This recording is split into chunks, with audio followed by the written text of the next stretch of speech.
हमसे जो आज एक सवाल पूछा गया वो सवाल यह है कि असर की 4 फर्ज से पहले जो सुन्नतें अदा की जाती हैं और ज़ोहर के अंदर जो 4 फर्ज से पहले सुन्नतें अदा की जाती हैं, इन दोनों की अदायगी में फ़र्क क्या है।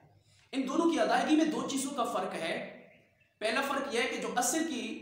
नमाज में हम 4 सुन्नतें गैर मुअक्कदा अदा करते हैं,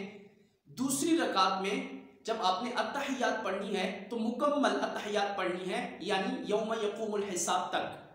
और उसके बाद तीसरी रकात के लिए खड़े हो जाना है। और जो सुन्नतें मुअक्कदा हैं, यानी जो ज़ोहर में अदा किए जाते हैं, दूसरी रकात में जब उनमें अत्तहियात पढ़ेंगे तो आपने अत्तहियात मुकम्मल नहीं पढ़नी बल्कि